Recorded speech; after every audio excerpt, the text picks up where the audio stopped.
Hi everyone, welcome to the very first episode of the Marco Island Islander podcast. I'm your host, William Reynoso. As a real estate agent here on Marco Island, I'm really excited to bring you closer to the amazing local businesses and people that make our community so special. I'm really excited to introduce a special guest, Mr.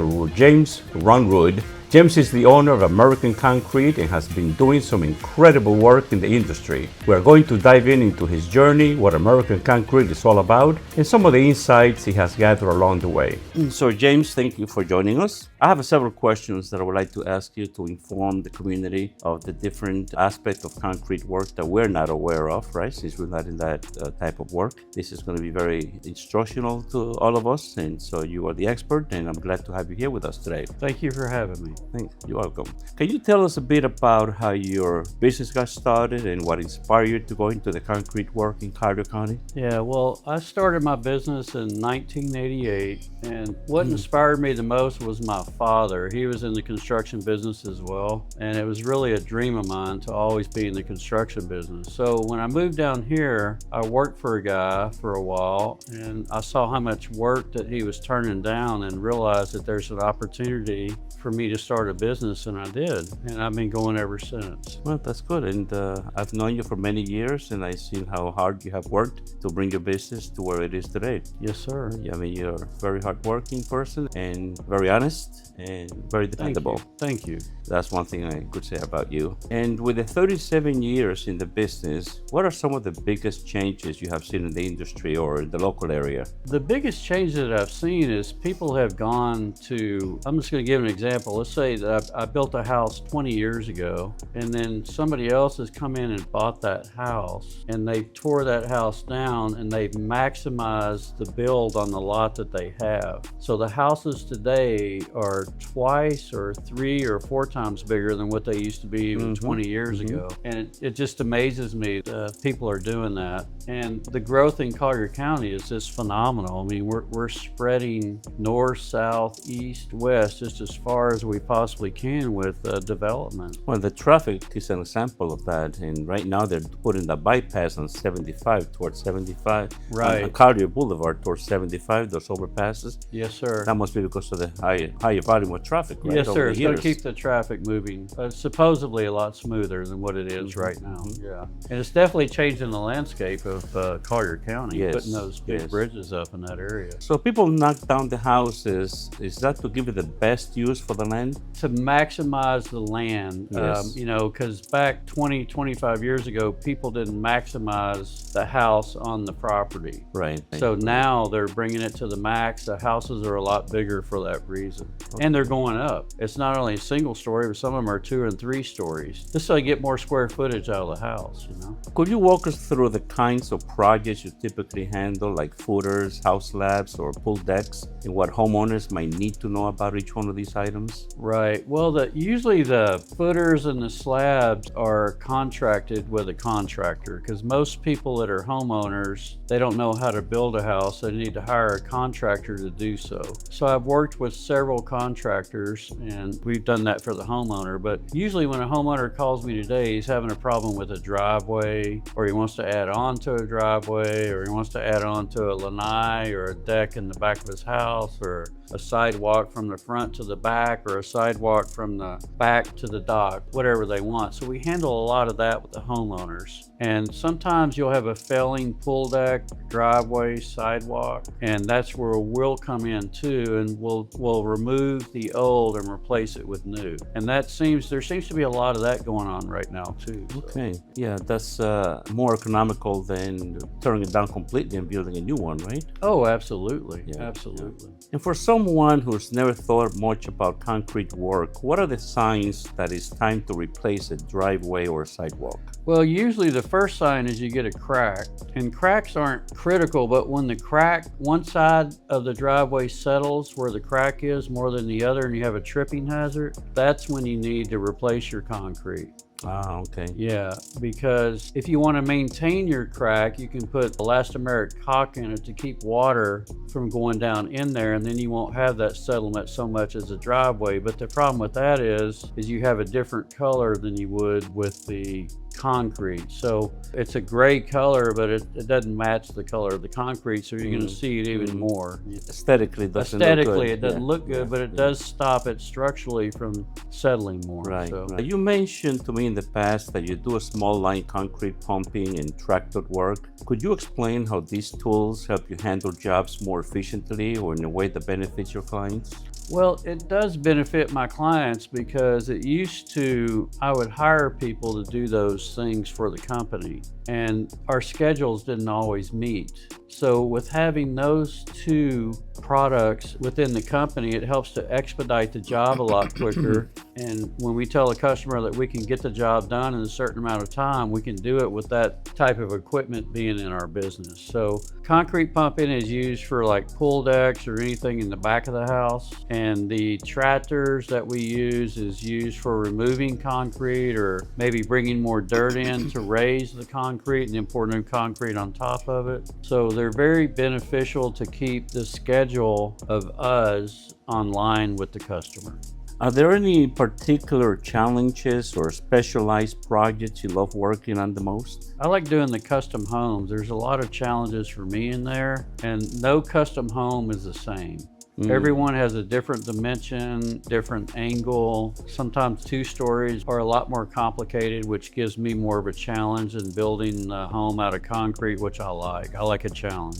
Well, I think we all do. Yeah. Like I said at the beginning of the interview, I consider you to be a very honest, hardworking person. And what do you think has helped you build trust and a strong reputation in the community over all these years you've been in business? I think doing a good job and being there when I say I'm going to be there.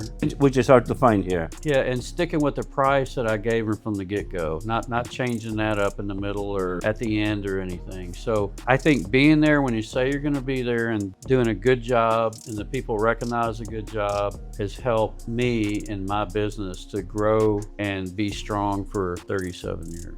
Piggyback on that answer, if you give a customer a price and you notice that you misquoted yourself and the job ends up to be more expensive, how do you handle that situation? I usually eat it unless there's a legitimate reason for that job to be out of line with the price that I bid. Okay. Because that's probably my mistake for not seeing what was going on, and I don't ever add. Unless, if the customer adds something, that's a different situation altogether. Sure. But if I come in and bid your driveway and I gave you a price, I'm going to stand on that price no matter what obstacles I have to go through, because it's only fair to the customer. And you don't find that out there? Not too often. No. I'm not saying it hadn't happened. It has happened. But it's not, usually you learn through your mistakes, Yeah, and a lot of contractors don't eat it, They try to get it out of the customer, and that's what brings grievances and problems. That's a fact, yeah. So it's good to stick with the price that you gave them from the get-go, and the customer has more confidence in you. And, if you do the job right and you price it right, you're fair with your price, he's going to recommend you to his neighbor or somebody he knows somewhere else. And to me, that means a lot to me, because most of my work is built up on my reputation and recommendations from homeowners and different contractors as well. And even if you don't make a big profit or any profit at all in that particular job, the recommendation that can create at that point that you will make money out of that particular situation. Oh yes, that's true if you look at it that way. Yeah. So it's good to do that, to handle it that way. Correct. Yeah. Are there any memorable or standoff projects that really highlight the kind of work you do that you would like to share with our listeners? I would say the houses that I've done in Port Royal, because they were just Port Royal, so complicated and complex, and really took a lot of time looking at the prints and figuring them out and getting everything right. It would definitely be the houses I've done in Port Royal. I haven't done a lot, but I've done maybe 10. And the 10 that I've done, they've all been a challenge, which I like. And they're just complicated houses. So yeah, I just heard, I don't know if it's true, but a friend of mine just told me last week that John Travolta just bought a house in Port Royal. I saw that. You saw that? I did. Oh, okay. Yeah. Okay, so it's true. And looking ahead, how do you see the concrete and construction industry evolving locally? And are there any new techniques or trends you're excited to bring to your clients? I don't know about the techniques. There's different techniques in finishing that have advanced through the years that have made it easier on me being the contractor and the people that work for me, but it's not really, it wouldn't be a big advantage to the customer. It would be more to me with the different things that we do in the finishing area of the concrete. And you know, the concrete is advanced too. There's a lot of admixtures and stuff that make it easier for me, the contractor, to do the job. So that would be the answer to that question. Okay. And let's talk a little bit about permitting, since we touched that a little earlier. For homeowners who might not be familiar, can you explain when a concrete project typically needs a permit in Collier County? It typically needs a permit if you're on a Collier County public road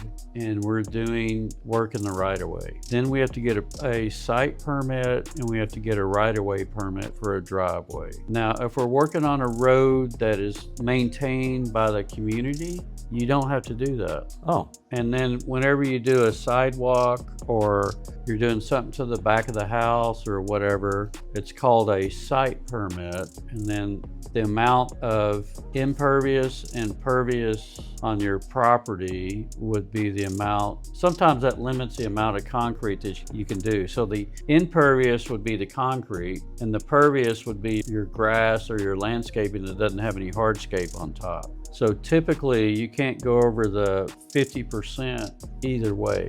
So if you wanted to concrete your whole backyard, you probably couldn't do it if you're on a smaller lot, because they want water to go down into the ground and instead of rolling off and going to your neighbors or down the road. So that's similar to having setbacks when you're building a house? Similar idea? It's the lot size. Right.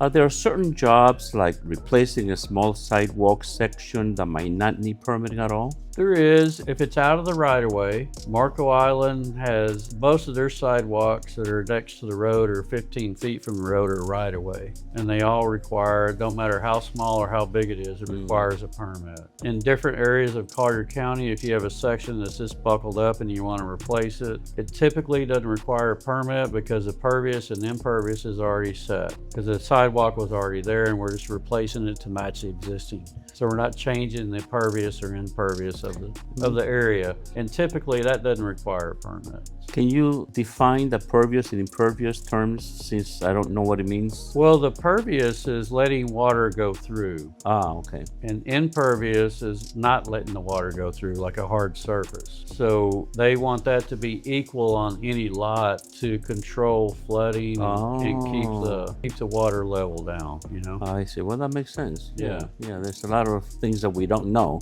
and that's why I'm glad I'm doing this interview with you, so you can educate us in that respect, because I had no idea about these terms and what they mean and how it's handled, and how the county kind of sets the rules about these different areas and different things, different constructions. Do you assist your clients with the permitting process, and if so, how do you help them navigate that paperwork and approval? Typically the client's not even involved in the permit process. It's typically the contractor, whether it be me, general, or whoever, they're licensed to pull that permit. So I can go to the county and put a permit? No, you can, but typically the homeowner doesn't want to deal with it. So he puts it up on the contractor that's doing that particular job, which makes it easier on the homeowner. Yes. If we don't know what we're doing, imagine. It's a very complicated process, really. Have there been any common permitting hurdles or tips you would like to share to help homeowners be better prepared?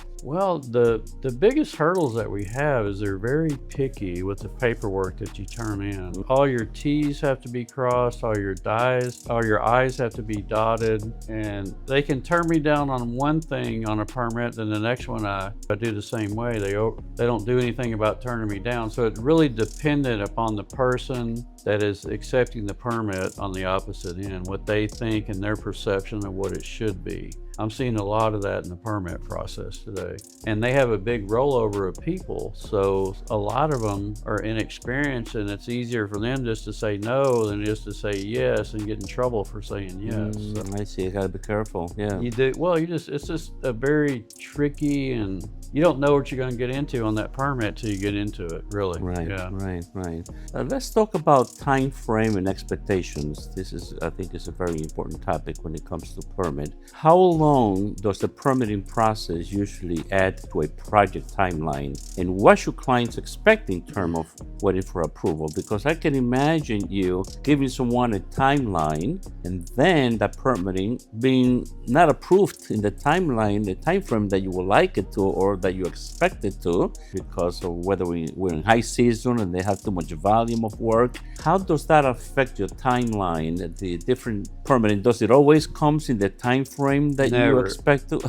No, it never does. And I got to tell you, William, I tell the customers that the permit process usually takes 3 weeks for a right-of-way and 3 months if you're doing an addition to your house or something on the back of your house, and that's subject to approval. And I always say 3 weeks may turn into 6 weeks, 3 months may turn into 6 months, because you never know what you're going to get into when you get into the permitting process with any entity here. You have the city, which is Port Royal area. You have Collier County, which is all the area that we live in here. And then you have Marco Island is its own entity too. So there's 3 different entities that you pull different permits from. Yeah. Oh, I see. That's why it gets complicated. Yeah. If you don't know what you're doing, that could be. They're very picky. They turn you down for some stuff that is, I personally think is ridiculous. So I imagine that you set those expectations with your clients, right? As far as so that you don't have any future problems if they do get delayed. I usually tell the customer up front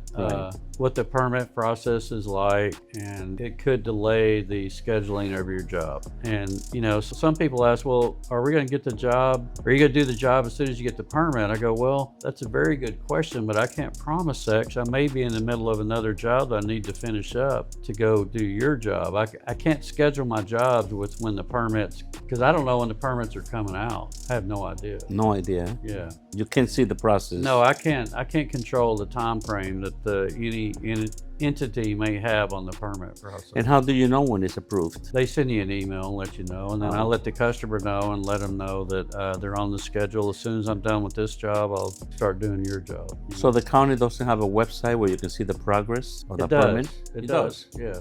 Okay. Yeah, at least you have an idea of where the permit is at all times, right? Well, it usually says pending, or I can go online, but it doesn't tell me what day the permit's going to come out. It just tells me that it's gone through this cycle and that cycle, and it has 3 more cycles to go through. And it depends on how busy they are, where they are, whether that cycle is going to go fast or not. Does it go slower in high season here to get a permit approved because of the volume of people that are coming down and building and doing construction? Yes, I agree with that. Okay. All right, so client is ready. It's ready to hire you to do the job, and you have already explained all of these details about permitting and all that. So let's talk about the contract and agreements, okay? Now, I'm ready now to do the job, and when the client decides to move forward, do you typically have them sign a contract? And if so, what kind of terms or details are covered in that agreement? I usually have them sign a contract, and depending on how big the job is, like if I'm doing a full house for them, I like to get paid when the slab's done. And then if I'm doing a small job, I usually don't ask for anything down, because I want the customer to feel comfortable with doing business with me.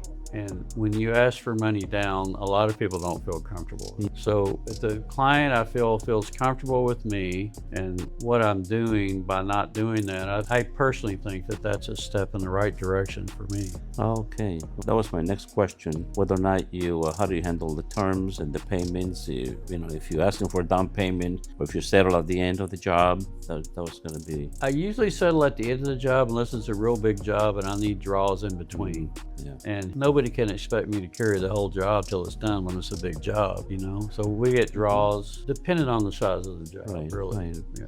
And in the contract, are there any things you would advise the homeowners to look out for or understand before signing the contract, so they don't come and say, well, you never told me this, or I never saw that clause? Or is there any specific clause that you specifically want them to read and you can point them to that area? I do, and everybody should know this. And it's concrete gets hard and concrete cracks, and we cannot control that. And that is in my contract. We try to do everything we can to prevent it. it. We do a good compaction of the soil. We try using a strong concrete with the amount of reinforcement needed to keep it from cracking. So it's very important that they know that any job you do in concrete, it's going to get hard and it's going to crack. It's just a matter of time. So some jobs don't and some jobs do. I honestly can't explain that. It's just the way it is. Yeah.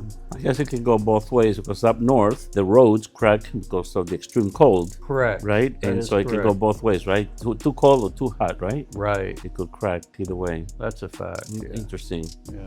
What are some of the common misconceptions people have about concrete work that you often find yourself clarifying? Well, I think cracking is a big issue. Right? Yeah. Cracking is a big I issue. think Yeah, so. we just went over that, and people don't like that. I don't like it either. If I knew a way that I could control concrete from not cracking, I would do it. Like I said, we cut control joints. We use a high-strength concrete. We use the reinforcement needed for that particular job so it won't crack. But it's the nature of the beast. What can I say? Yeah. Well, that's why you have it in the contract, and you want to make sure they read it and understand that could happen to avoid future problems and misunderstanding. That is correct. Yeah. Do you have any maintenance tips for homeowners to help them keep their driveways or pool decks on top shape so that after you have completed the job, do you have any maintenance tips? The biggest thing is the curing of the concrete. And the biggest thing that I tell people is you can keep it moist with water, whether it be a sprinkler or you go out and hit it with a water hose during the heat of the day. That slows down the curing, which helps to eliminate cracks. There's really not any other maintenance that I know of on the concrete. I mean, you can seal it, but if you seal it, it's like painting a house. It's something you have to continually do. So, because it wears off like paint. That's pretty much it. Okay. Not much to do to maintain it other than to water it down and for the first 7 days, right? But after that, it's not going to slow down the curing much at all after that. Since you've been in Collier County for so long, are there any local community projects or partnerships you've been involved in as part of your being particularly proud of? Well, that's a very good question. I would say just some of the houses that I've done, and the people have they complimented me on the work that I've done and how good it's come out has been. That's probably my biggest satisfaction on any job, would be the homeowner coming and telling us that they're really happy with the work. I mean, it doesn't get any better than that. I know. Yeah, that's good satisfaction. Yeah. Have you done any jobs at public parks for the county or any of the parks or any of the? No, we did one for the YMCA a long time ago. We did some sidewalks for them, and we're getting ready to do a job for the Vietnam Memorial, which is over where they do the farmers market, that area over there.